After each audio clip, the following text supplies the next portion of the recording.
बिस्मिल्लाहिर्रहमानिर्रहीम अल्लाहुम्मा सल्ली अला व अला आलि मोहम्मद सल्लल्लाहु तआला अलैहि वसल्लम। अस्सलामु अलैकुम, वेलकम टू 365 डिग्रीज ऑन 365। ख़वातीन व हज़रात, सबको मालूम था लेकिन बिलाखिर हुकूमत से जारी मुज़ाकरात PTI ने ख़त्म करने का ऐलान कर ही दिया। बैरिस्टर गौहर ने आज इमरान खान से मुलाकात के बाद उनका पैगाम अवाम तक पहुँचाया। बैरिस्टर गौहर का कहना था कि बानी PTI ने 7 दिन गुजर जाने के बावजूद जुडिशल कमीशन का क़याम न होने पर आज मुज़ाकरात ख़त्म करने का कहा है। हुकूमत से अब कोई बात नहीं होगी और हम अपनी आईनी और कानूनी जंग जारी रखेंगे। सियासी जमातों के साथ मिलकर जिद्दोजहद करेंगे। जहां एक तरफ हुकूमत और अपोजिशन के मुज़ाकरात नाकाम हो रहे हैं, तो वहीं चीफ इलेक्शन कमिश्नर की रिटायरमेंट में सिर्फ 1 दिन बाकी रह गया है, मगर अब तक नए कमिश्नर के लिए वजीर आजम और अपोजिशन लीडर में मुशावरत शुरू ही नहीं हो सकी है। नए चीफ इलेक्शन कमिश्नर मेंबरान की तैनाती 45 रोज में होना जरूरी होती है। देखते हैं आगे क्या होता है, पेशरफ होती है या नहीं होती है, अपोजिशन लीडर से मशवरा होता है या नहीं होता है। लेकिन ये पोजीशन बड़ी इंपॉर्टेंट है, लेट्स सी कि इसमें वक्त जाया किया जाएगा या नहीं। दूसरी बड़ी खबर आज की, जस्टिस मंसूर अली शाह ने आज फिर फुल कोर्ट बनाने से मुतालिक कई सवालात पूछे, जिसमें वाज़ेह हो जाता है कि वो चाहते हैं कि सारे जजेस मिलकर फुल कोर्ट ये केस सुने। और हम जानते हैं कि अदालती अहकामात, जो एक और डिस्कशन हुई है, व्हाट इज मोर इंपॉर्टेंट, अदालती अहकामात ज्यादा वजन रखते हैं या फिर प्रैक्टिस एंड प्रोसीजर कमेटी के फैसले। हम ये भी जानते हैं कि आज अटॉर्नी जनरल मंसूर आवान ने तो वाजे कर दिया कि मंसूर अली शाह को कि ये बेंच जो सुन रहा है इस वक्त ये केस तौहीन अदालत का, ये गलत है। अदालती मावन एहसन बून बोले, हर कोई अपनी पार्लियामेंट, अपने जजेस और सुप्रीम कोर्ट भी अपनी चाहता है, जिस पर अकील अब्बासी साहब ऑनरेबल जज ने कहा अपनी मर्जी के फैसले भी चाहते हैं।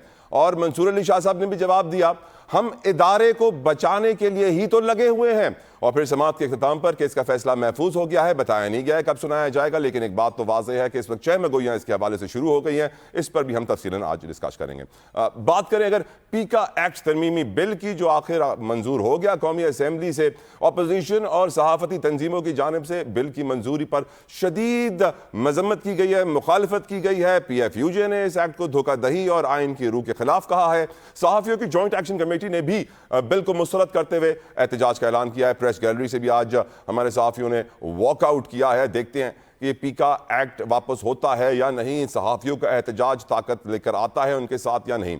हम ये भी जानते हैं कि हुकूमती अहम इत्तेहादी बिलावल भुट्टो जरदारी साहब ने आज हुकूमत पर तनकीद के निश्तर बरसा दिए हैं। कहते हैं हुकूमत ऐसी पॉलिसियां बना रही है जैसे उनके पास कंप्लीट हाउस है, 2/3 अक्सरियत तो है ही नहीं, जैसे मसला ही नहीं उनके लिए। जब हुक्मरान अपनी मर्जी के फैसले करते हैं तो पूरा निजाम गिर जाता है। बिलावल भुट्टो जरदारी साहब ने डायरेक्टली हुक्मरानों को, वजीर आजम को, निजाम को ये बताया है कि आप हमारे साथी बन के पावर में आए हैं, अगर आपने पॉलिसियां बनानी है तो हमें भी एतमाद मिले, कंसेंसस क्रिएट करें, जिसके बिना आगे बढ़ना मुश्किल है। गुफ्तगू का आगाज करते हैं विदाउट एनी फर्दर डिले। मेरे साथ कमाल आज प्रोग्राम में राजा रियाज साहब, किसी तारुफ के मोहताज नहीं है, PMLN से ताल्लुक रखते हैं। बहुत बहुत शुक्रिया राजा रियाज साहब आपकी कीमती वक्त के लिए, आपने हमारे टाइम निकाला। शौकत यूसुफ ज़हीद साहब हमें आगे चल के ज्वाइन करेंगे, हाफिज एहसान अहमद साहब भी हमें पैनल में ज्वाइन करेंगे। Let's start the discussion with Raja Riaz Sahab. Raja साहब, हम देख रहे हैं कि इस वक्त मुज़ाकरात सियासी इस्तेहकाम के लिए बहुत ज़रूरी हैं और हुकूमत अब भी चाहती है कि मुज़ाकरात हों, लेकिन PTI ने पहले कह दिया था कि अगर जुडिशल कमीशन नहीं बना तो हम मुज़ाकरात नहीं करेंगे। फिर जुडिशल कमीशन नहीं बना। डायलॉग, टेबल टॉक, बातचीत के जरिए मसाइल का हल ही जमहूरियत का हुस्न है। इन मुज़ाकरात की नाकामी जमहूरियत की कमजोरी ही समझे राजा रियाज साहब? जी, जब ये मुज़ाकरात शुरू हुए थे तो मैंने एक टीवी पे कहा था कि ये नाकाम होंगे, क्योंकि जो PTI की कमेटी है उसके अपने पास कोई इख्तियारात नहीं है, इख्तियारात है इमरान खान के पास। वो आपके लिए भी यही कहते हैं सर? उनकी तरफ से तो वो आपके लिए भी यही कहते हैं कि हुकूमती कमेटी के पास इख्तियारात नहीं है, इख्तियारात असल किसी और के पास है? बिल्कुल किसी किस्म के PTI की कमेटी के पास कोई इख्तियारात नहीं थे और ये सिर्फ वक्त का ज़िया हुआ है। और मैं समझता हूँ कि अगर ये मफाहमत हो जाती है, अगर खान साहब इस कमेटी को इजाजत देते तो मुल्क के लिए बहुत अच्छा होना था। मुल्क में जो सियासी अदम इस्तेकाम है वो ख़त्म होता और मुल्क जिस तरह माशी तौर पे तरक्की करना शुरू हुआ है, तरक्की का जो पहिया है वो चल पड़ा है। फैसलाबाद आपको पता है कि सनती शहर है, मैं इससे बिलोंग करता हूँ, तो यहाँ पे सनत में बड़ा इस वक्त कारोबार चला हुआ है, अच्छे नताइज सामने आ रहे हैं। और अगर इसके साथ सियासी इस्तेकाम हो जाता तो मुल्क तरक्की करता, गरीब आदमी को खाने के लिए रोटी मिले और वो आराम से अपने और बच्चों का पेट भर सके। जमहूरियत का ये हाल हो गया राजा रियाज साहब, इसीलिए आपने सियासत से रिटायरमेंट ले ली? नहीं, इसकी ये तो वजह नहीं है। मैंने अपनी इनिंग्स खेल ली है और माशाल्लाह बहुत पंजाब में अपोजिशन लीडर रहा हूँ, सीनियर मुझसे ज्यादा जवान नजर आ रहे हैं, फिर भी आप कह रहे हैं कि मैंने अपनी इनिंग्स खेल ली है सर। हाँ जी, बिल्कुल, मैंने अपनी इनिंग्स खेल ली है और माशाल्लाह ये बड़ा एजाज होता है कि आप जिस सूबे से तल्लक रखते हो उस सूबे में भी अपोजिशन लीडर रहे हो और फिर पाकिस्तान के अपोजिशन लीडर रहे हो। तो मैं इसके बाद मेरा ख्याल मजीद कोई ऐसी सीट रह नहीं जाती। तो इसलिए अब मेरा बेटा पॉलिटिक्स में है, ये इलेक्शन भी उसी ने लड़ा है और वो बड़ा माशाल्लाह एक्टिव है और पूरी तरह। वैसे तो मैं भी अपना लोगों को टाइम भरपूर देता हूँ, हल्के के मसाइल हल करता हूँ, लेकिन इलेक्शन वो ही लड़े। ठीक है, सीट आपने अपने बेटे को दे दी। मुझे बताइए, आपकी हुकूमत ने, आपकी पार्टी की हुकूमत ने आज जो कानून पास किया है असेंबली से, पीका एक्ट तरमीमी बिल, उसके बाद सारी सहाफती तंजीमें सीखपा हैं, जॉइंट एक्शन कमेटी ने एहतजाज का ऐलान, असेंबलियों से walkout, misinformation, disinformation. और अगर इसकी तफसील में जाए राजा साहब, तो इतने सारे इदारे बनने जा रहे हैं इसके बाद।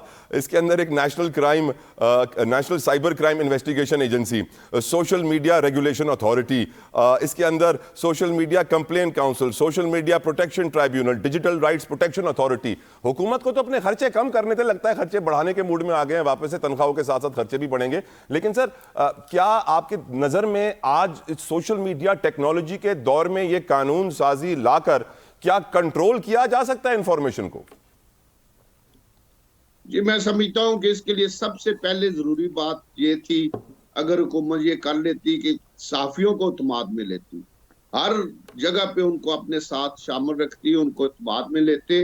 देखिए, जो सोशल मीडिया पे हाल है और जिस तरह शरीफ लोगों की पगड़ी उछाली जाती है, लोगों की माओ बहनों की पगड़ी उछाली जाती है, तो वो कम से कम पूरी दुनिया में इस पे सोचा जा रहा है कि इसको किस तरह लगाम डाली जाए। वो तो मैं समझता हूँ कि लेकिन इसको अगर इस तरीके से किया जाता कि सियासी जमातों को और ख़ास तौर पे जो साफ़ी तंजीमें हैं उनको इस पे भरपूर ऑन बोर्ड किया जाता और भरपूर इत्मीनान में लिया जाता, तो मैं समझता हूँ इसके रिजल्ट बहुत अच्छे होने चाहिए। शहबाज शरीफ साहब की हुकूमत जल्दबाजी में क्यों है राजा साहब? आपकी हुकूमत जल्दबाजी में क्यों है? लेकिन इसको जी जल्दबाजी में क्यों है आप बताएं। नून की हुकूमत? सर, आपको ज्यादा पता है, मैं थोड़ी ना नून से हूं, मैं तो सहाफी हूं, आप सियासतदान रिटायर्ड हैं, लेकिन है तो नून के ना सर। जी बिल्कुल, मैं तो कह रहा हूं कि ये इस तरह जो अडॉप्ट किया गया तरीका, इसकी जरूरत तो है, लेकिन जो अडॉप्ट किया गया तरीका है, इसके बजाय अगर साफियों को, उनकी तमाम तंजीमों को ऑन बोर्ड किया जाता तो इसके बहुत अच्छे रिजल्ट आने थे। अब जो ये एहतजाज का सिलसिला शुरू होगा, ये कोई मुल्क के लिए अच्छा नहीं है, ना हुकूमत के लिए अच्छा है। तो अब भी फौरी तौर पे उनको इत्मीनान में लिया जाना चाहिए, उनके साथ बैठना चाहिए, उनको मुकम्मल ब्रीफ करना चाहिए। ये कोई हरफे आखिर नहीं है राजा साहब, इसमें तब्दीली भी हो सकती है, इसमें तब्दीली भी हो सकती है।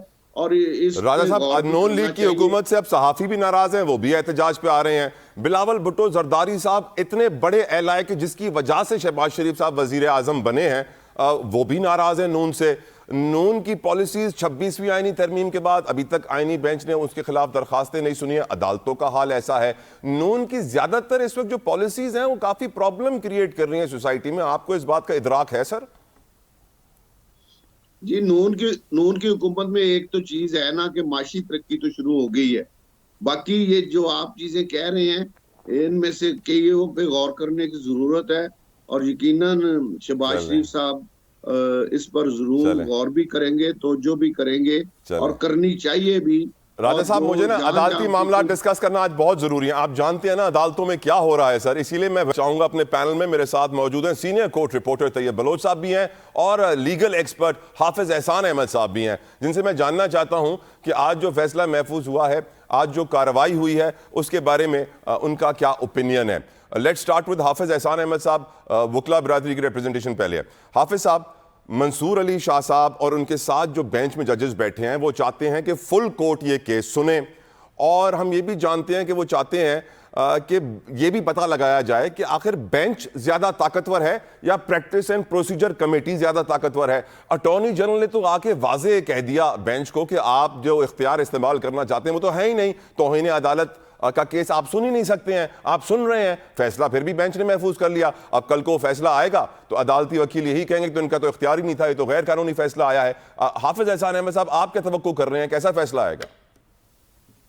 बिस्मिल्लाहिर्रहमानिर्रहीम। आपका बहुत शुक्रिया कि आपने मौका दिया। मैं स्ट्रेट अवे आपके इस सवाल की तरफ आता हूं जो आपने किया, लेकिन बट डेफिनेटली मैं आपके जो पीका लॉ के ऊपर आपने बात की है, मुझे मौका दीजिएगा। मैं बिल्कुल उसके बाद आ रहा हूं पीका लॉ पे सर। और गवर्नमेंट जो डाउन साइजिंग कर रही है उस पर मैं बोलूंगा कि कौन से एरियाज जो हैं जिनके अंदर डाउन साइजिंग के अंदर जो है वो हेस्ट की जा रही है, या कौन से ऐसे एरियाज हैं कि जिसके अंदर इतनी जो है वो जल्दी नहीं की जानी चाहिए। और अगर आपने मुल्क के इदारे बनाए हैं या भी लॉ के नीचे नहीं बनाए हैं तो उनको इस तरह वाइंड अप आप कर रहे हैं कि हमारी आईएमएफ की कमिटमेंट है, तो थोड़ा सा उसको इंडिपेंडेंट देखना चाहिए। बट अब आपने सवाल बड़ा पर्टिनेंट किया है। आज जो पाकिस्तान की सुप्रीम कोर्ट के अंदर प्रोसीडिंग चल रही थी वो बुनियादी तौर पे एक प्रोसीडिंग चल रही थी, कंटेम्प्ट की प्रोसीडिंग चल रही थी, और जो जज साहब बैठे हुए थे वो ये देखना चाह रहे थे कि जी क्या बेंच ने जो ऑर्डर किया है वो प्रिवेल अपॉन करेगा, या जो कमेटी ने काम किया है कि उन्होंने केस को विड्रॉ करके जो आर्टिकल 191 के नीचे एक कमेटी की है उसके अंदर किया गया। तो तला तीन चीजें बड़ी ब्रॉडली हैं। एक चीज ये है कि 26वीं आईनी तरमीम के बाद पाकिस्तान की जुडिशरी को अपना माइंडसेट चेंज कर लेना चाहिए कि हम अब इस वक्त प्री 26 कॉन्स्टिट्यूशन अमेंडमेंट के अंदर नहीं बैठे हुए, हम इस वक्त 26 कॉन्स्टिट्यूशन अमेंडमेंट जो इम्प्लीमेंट पार्लियामेंट ने कर दी है और उसके नीचे पाकिस्तान का चीफ जस्टिस भी बन गए हैं, उसके नीचे जो है जजेस भी अपॉइंट किए जा रहे हैं और उसके नीचे कॉन्स्टिट्यूशनल बेंच बन गए हैं। अब जब इस माइंडसेट से निकलेंगे तो फिर इन्हें समझ आएगी कि इंडिपेंडेंस ऑफ जुडिशरी जो है वो एक जज की आजादी का नाम है, या कॉन्स्टिट्यूशनल सुप्रीमेसी जो है वो एक इंपॉर्टेंट चीज है।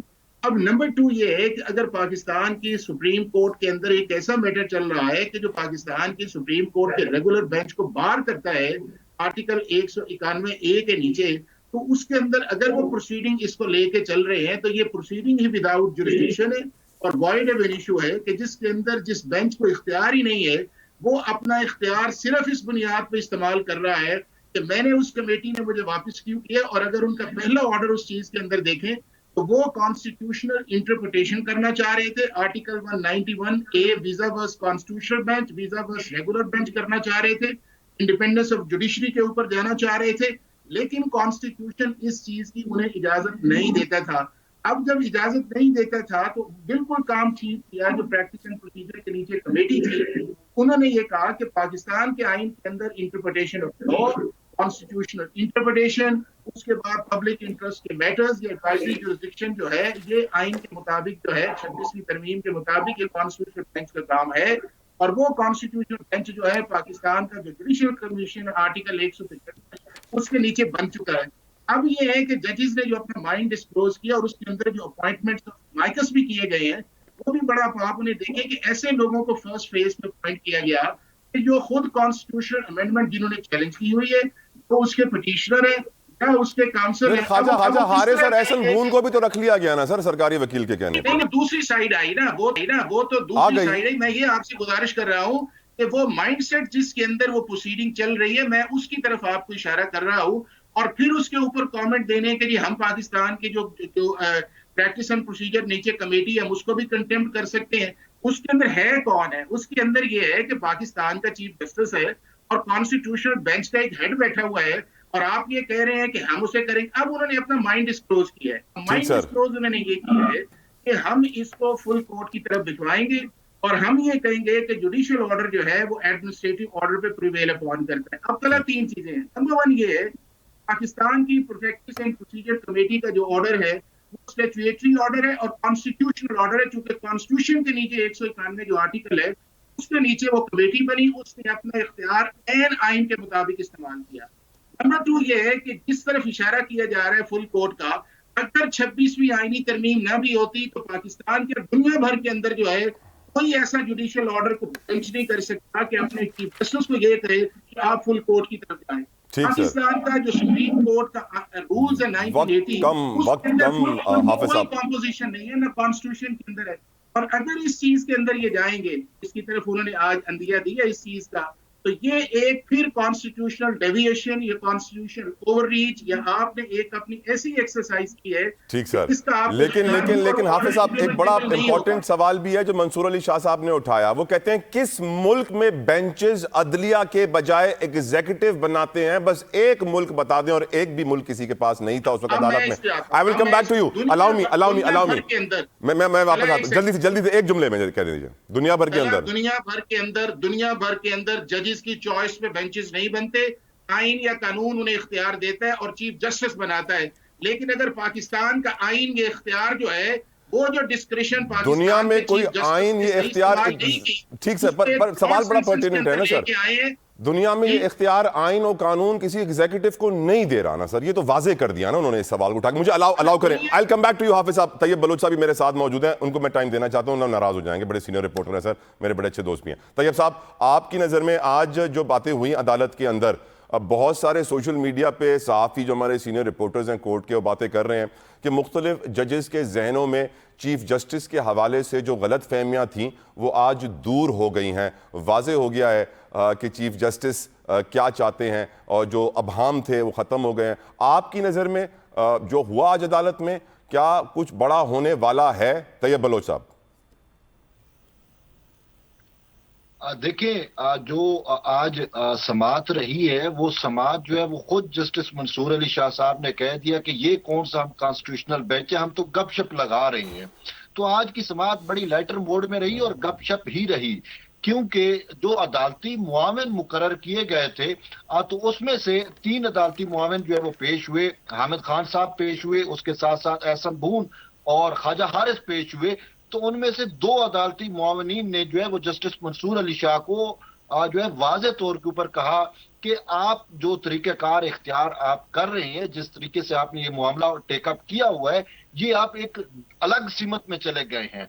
अब जो है वो दुरुस्त सिमत में आए और ये मामला जो है मतलब है कि ये जाना ही चीफ जस्टिस के पास है। तो उन्होंने कहा कि अगर आप फुल कोर्ट भी बनाना चाह रहे हैं तो फुल कोर्ट आपको इख्तियार नहीं है। फुल कोर्ट बेंच जो है वो बनाते हैं तो वो चीफ जस्टिस या जो कमेटी है, supreme court practice and procedure act committee, वो ही बनाती है। और इस सवाल से एहसन बून साहब ने जो है वो वाजे भी किया जस्टिस मंसूर अली शाह साहब को कि जो supreme court practice and procedure act committee है, जिसके बारे में आप कह रहे हैं कि ये इंतजामिया है, ये इंतजामी कमेटी है, तो ये जुडिशियल साइड नहीं है। तो उन्होंने कहा कि आप भी तो उस कमेटी का हिस्सा है, आप भी जज है, चीफ जस्टिस याया अफरीदी भी जज है और जस्टिस अमीनुद्दीन खान साहब भी जज है। तो इंतजामिया तो बना नहीं रही, वही जुडिशरी ही, और जुडिशरी से मुंसलिक जो जजेस हैं वो ही जो है वो बेंचेस बना रहे हैं। तो उन्होंने कहा कि वो भी तो जजेस हैं। दूसरा उन्होंने कहा कि आप जो है ओपन कोर्ट में ये मामला उठाने की बजाय, आप चूंकि खुद मेंबर हैं उस practice and procedure act committee के, तो आप ये मामले वहां पे ले जाते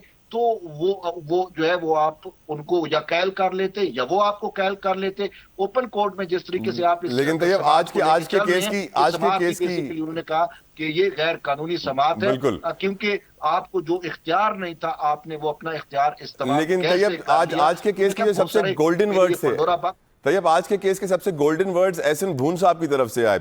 एहसन बून ने मौक़िफ़ अपनाया कि फुल कोर्ट जुडिशल ऑर्डर के तहत नहीं हो सकता वरना फसाद हो जाएगा। यहाँ इदारे को तबाह करने पर लोग लगे हुए हैं, हर कोई अपनी पार्लियामेंट, अपने जजेस, अपनी सुप्रीम कोर्ट चाहता है। अकील अब्बासी साहब ने कहा अपनी मर्जी के फैसले भी चाहता है। मंसूर अली शाह साहब ने कहा हम इदारे को बचाना चाहते हैं। तो एक तरीके से आज वो बातें हुई हैं अदालत में जो बहुत कम सुनने को मिलती हैं। तैयब अमल दरामद होगा, जिस पर ख्वाजा हारिस ने कहा कि फुल कोर्ट का तो आप फैसला ही नहीं कर सकते, फैसला तो ऑटोमेटिक जो है वो उसी practice and procedure act committee ने करना है, या चीफ जस्टिस को आप मामला सिर्फ रेफर कर सकते हैं। और यही उन्होंने कहा जो ख्वाजा हारिस साहब थे कि हमें आपका तो नहीं पता। उन्होंने कहा लेकिन 26वीं तरमीम अच्छी है या बुरी है, अब वो कॉन्स्टिट्यूशन ऑफ पाकिस्तान का हिस्सा है, तो मैं उसी 26वीं तरमीम के को पस से मंजर में रखते हुए, और चूंकि वो कॉन्स्टिट्यूशन का हिस्सा है, उसी पे ही मैं अदालती मामलत करूंगा। तो यूं जो है वो जस्टिस मंसूर अली शाह साहब जो है वो आज जो उनकी प्रोसीडिंग थी उसमें शिकवे ज्यादा थे, और वो यहां तक भी कहने पे मजबूर हुए कि देखें जी वो जो जुडिशियल कमीशन का इजलास होता है जिसमें जजेस अपॉइंट जी, किए जाते जी। हैं, उसमें मेरा तो एक जज भी नहीं लगता। मेरा उन्होंने वोट कहा, अकेला अगर ही मैं होता है। किसी मुझे ब्रेक का कहा जा रहा है तैयब साहब, जी, मुझे प्लीज एक ब्रेक लेने दीजिए, ब्रेक से वापस आएंगे, डिस्कशन कंटिन्यू करेंगे, के ऊपर भी बात करनी है, और भी इशूज हैं पाकिस्तान के जो मैं डिस्कस करना चाहता हूं। After this break stay with अस।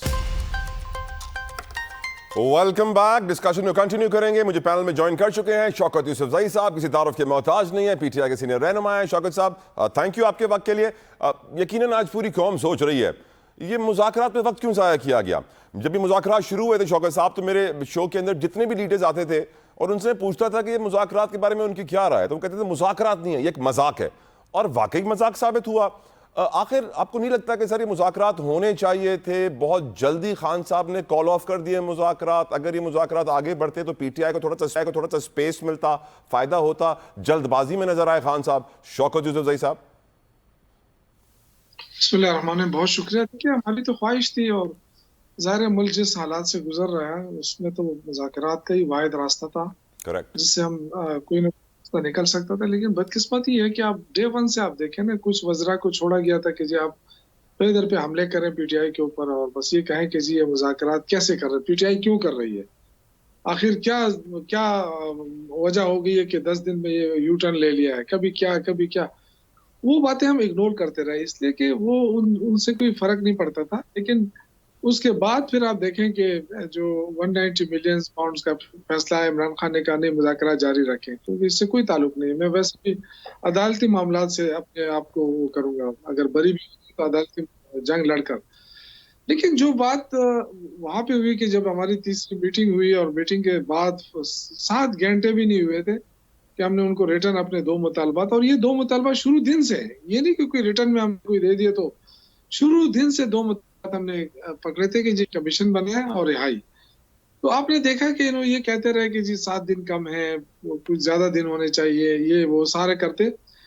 आप देखें कि जब हमने रिटर्न दिया, मीटिंग खत्म हुई, उसके पूरे 4-5 घंटे बाद राना सनाउल्लाह साहब और वो जो सदीक साहब है, वो बैठ के उन्होंने प्रेस कॉन्फ्रेंस कि जी ये दोनों मुतालबात जो है ये हम नहीं मान सकते।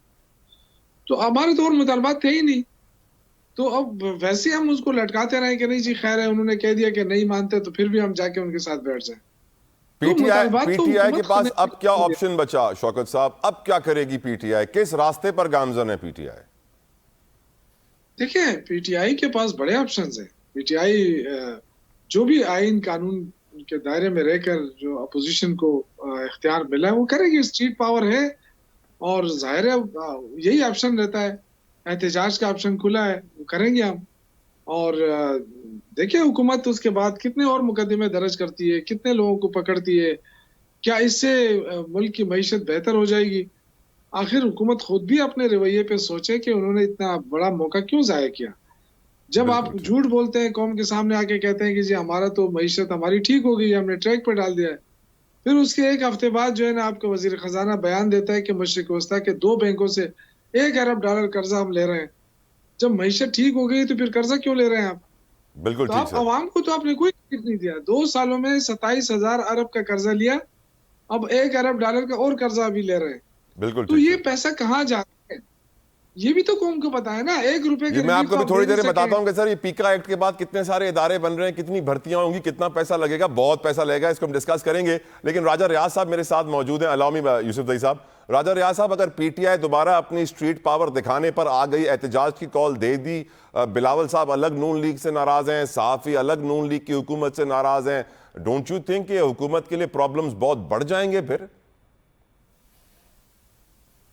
जी, मैं समझता हूँ कि बहुत अच्छी बात होती कि अगर मुज़ाकरात होते, ये जो शुरू होते और ये कामयाब हो जाते, लेकिन बदकिस्मती से ये कामयाब नहीं हुए।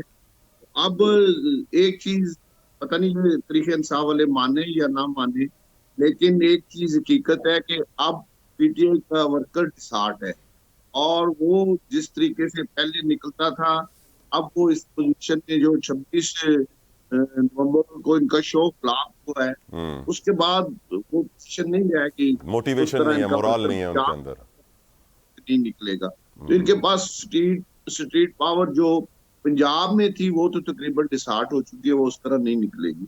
केपीके में जाहिर है इनकी हुकूमत है, उधर इनके वसाइल भी है तो ये एहतजाज कर सकते हैं। बाकी सिंध और बलूचिस्तान पहले खामोश है, तो अब भी मेरी जो दुआ है कि कोई मुज़ाकरात का रास्ता निकले, आमीन।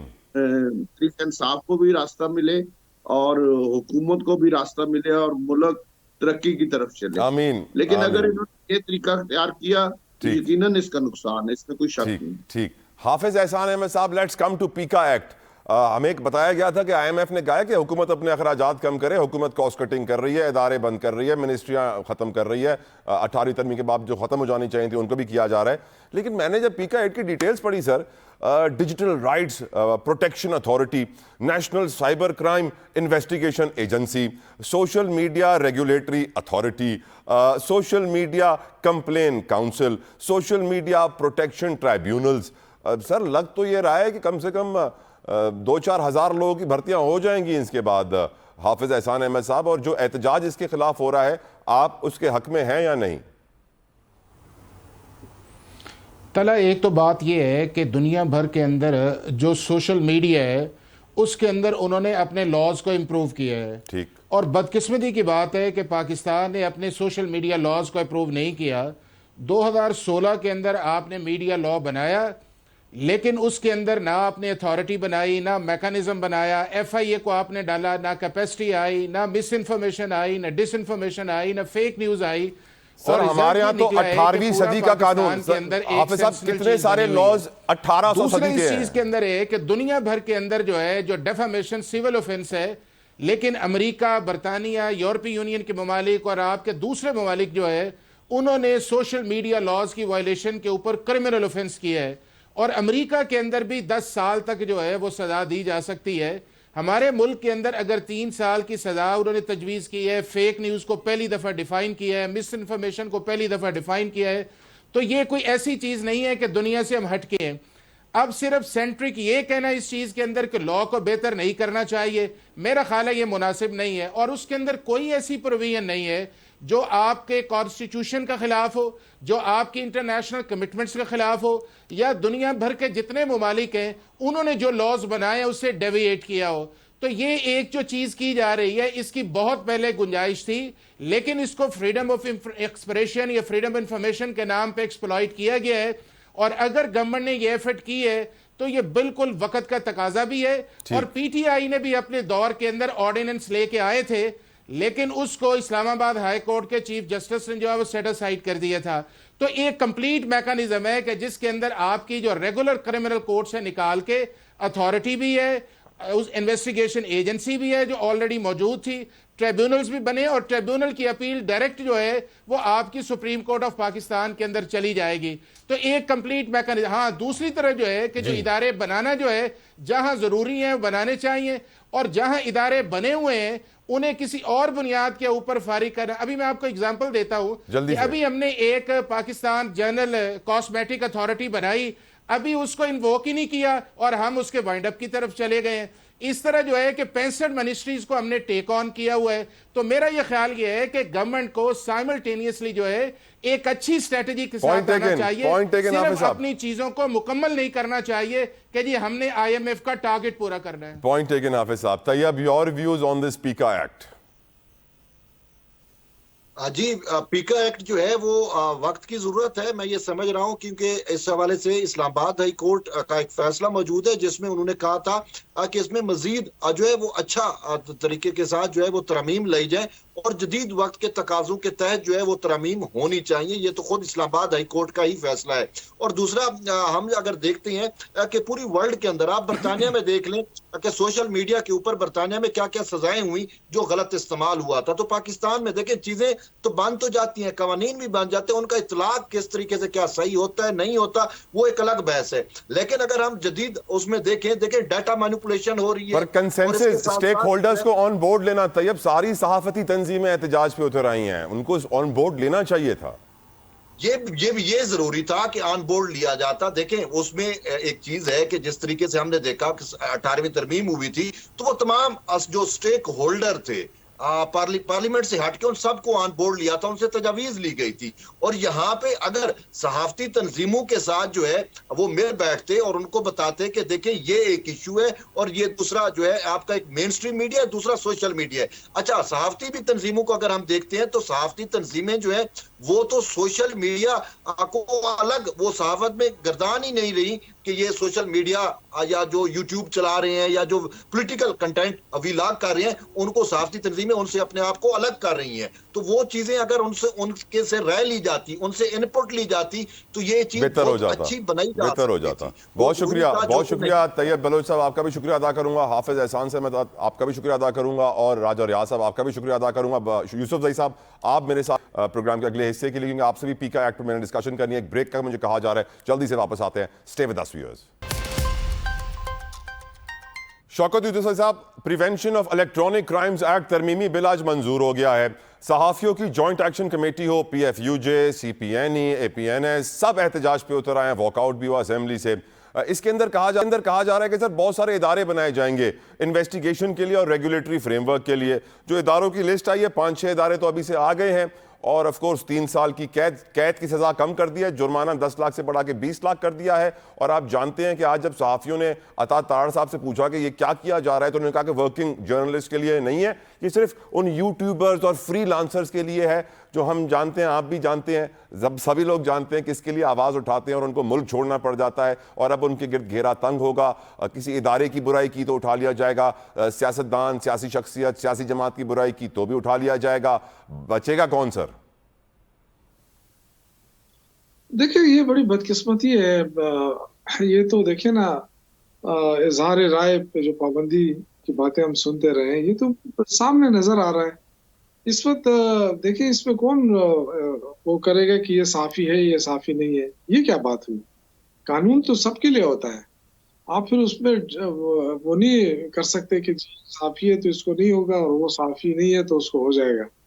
दूसरा, देखिए, पाकिस्तान के अंदर इतनी अवेयरनेस नहीं है जो ये मिसालें दे रहे हैं कि जी बाहर की दुनिया में कवानीन जो है वो उसमें इम्प्रूवमेंट आती है, तो ये इम्प्रूवमेंट करे ना, वो स्टेक होल्डर्स को बिठा के इम्प्रूवमेंट लाए।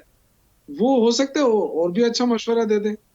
पूरी PFUJ है, आप उसमें से किसी को ये नहीं समझते कि जी ये आपको सब वो अता तारड़ साहब को ज्यादा पता है कवानीन का, या जो दूसरे तीसरे लोग यहाँ बैठे हैं उनको ज्यादा पता है इन कवानीन का? ये सिर्फ जो है ना खौफ फैलाने की कोशिश कर रहे हैं कि जो इनके खिलाफ लोग देखें। मुल्क के अंदर महंगाई है, सिर्फ अकेली PTI नहीं है, मुल्क के अंदर महंगाई है, बदअमनी है, इन्वेस्टर भाग रहे हैं, सियासी अदम इस्तेकाम है, लोगों का गुस्सा है, और वो गुस्सा वो वाहिद वो है कि उस पर निकालते हैं सोशल मीडिया के ऊपर। अब वो भी उन पर पाबंदी लग जाए तो क्या होगा? मतलब मुझे तो समझ नहीं आ रही। हुकूमत को तो एक बड़ी अपॉर्चुनिटी होती है कि जब सोशल मीडिया के ऊपर तनकीद होती है किसी चीज पे, तो जो जमहूरी हुकूमतें होती है वो अपने अंदर इस्लाह लाने की कोशिश करती है। ये हुकूमत ऐसी है कि ये मुंह बंद करना चाहती है सबका, मैं काफी हद तक यूसुफ साहब से इसलिए एग्री कर रहा हूं। 26वीं आईनी तरमीम हुकूमत लेकर आई, अदलिया के अंदर हम देख रहे हैं जजेस के दरमियान दरार वाज़े तौर पे सामने आ गई। ये हुकूमत बिलावल साहब पीपल्स पार्टी की मदद से बनी है। बिलावल साहब आज खुद कह रहे हैं कि ये हुकूमत ऐसे फैसले कर रही है जैसे ये अकेले ही 2/3 अक्सरियत के साथ पावर में आ गए हैं। सहाफ़ी हुकूमत से नाराज़, PTI मुज़ाकरात नाकाम। यकीनन कल का भी बयान हमारे वज़ीर ख़जाना का ले लें सर, वर्ल्ड इकोनॉमिक फोरम का डेवोस में, तो वो कहते हैं कि जब तक हम अपना घर ठीक नहीं करेंगे कर्ज़े ख़त्म नहीं होंगे। वाज़ेह है कि हमारे घर के अंदर प्रॉब्लम्स भरी पड़ी हैं, हुकूमत की बहुत सारी पॉलिसीज़ हैं जिससे बहुत सारे इख्तलाफात खड़े हो रहे हैं। एंड गेम क्या देख रहे हैं सर हुकूमत की?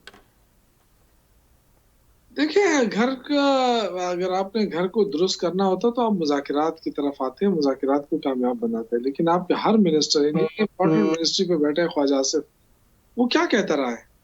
तो ये जो ताने और ये जो होता है ना, ये इससे तो मामला हल नहीं होते। आप खुद नहीं चाहते थे कि मुज़ाकरात हल हो, क्योंकि इनको एक इतनी बड़ी मतलब मुझे बड़ी हैरत हुई कि जी वो इन्होंने कहा कि जी एस्टेब्लिशमेंट के साथ PTI के राब्ते हो गए। हालांकि वो दहशतगर्दी के खिलाफ जंग हो रही है खैबर पख्तूनख्वा में, अमन अमान के हवाले से सिक्योरिटी इशू के ऊपर बातचीत हो रही थी, और उससे इतनी तकलीफ हुई कि इनके फ्यूज ही उड़ गए और इन्होंने कहा जी हम तो मुज़ाकरात और ये 2 मुतालबात तो हम नहीं मान सकते। भाई अगर आपने मुज़ाकरात करने थे तो आराम से बात करते हैं। लेकिन मैं दरअसल एक और बात करना चाहता हूँ कि पीपल्स पार्टी एक ऐसी पार्टी रही थी जो हमेशा जमहूरियत के लिए स्ट्रगल उनके सामने नजर भी आई और किया भी। लेकिन मुझे बड़ी मायूसी हुई इनसे कि आज जिस अंदाज से वो अवामी इश्यूज के ऊपर खामोश है कि इस हुकूमत ने 27,000 का कर्जा ले लिया, 27,000 अरब का 2 सालों में, 2022 अप्रैल 2022 से लेके अब तक, और अब जो है ना 1 अरब डॉलर और मजीद कर्जा लेने के चक्कर में है। तो मतलब ये कि मुझे पीपल्स पार्टी पे इसलिए वो आ रहा है कि अवामी बात नहीं हो रही है, सिर्फ अपने गिले शिकवे पहुंचाए जा रहे हैं, लेकिन ये नहीं बताया जा रहा है कि अवाम को रिलीफ क्या दिया है 2 सालों में, फिर 3 सालों में।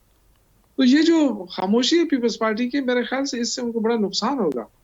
और पंजाब में तो बहुत डंड पड़ गई है इनको, और ये देखें अपने उस पर सोचे कि इन्होंने जो कुछ ये को सपोर्ट कर रहे हैं हर चीज के ऊपर। अब ये जो पीका कवानीन है, ये पीपल्स पार्टी के जितने भी स्टालवर्ड्स हैं आप देखें, रजा रब्बानी साहब से पूछें और बाकी जो उनके सीनियर लोग हैं उनसे पूछें कि पीका कानून जो है होना चाहिए। भाई कानून टाइम में इज अप सर, इस्लाह जो होती है, थैंक यू शौकत यूसुफजई साहब। वक्त की कमी है, नहीं तो आपसे गुफ्तगू जारी रखते। व्यूअर यहाँ पे हमें फॉलो सब्सक्राइब कीजिएगा, अपना कमेंट जरूर दीजिएगा, अपना फीडबैक जरूर दीजिएगा। I will see you on Monday. Until then, अल्लाह हाफिज।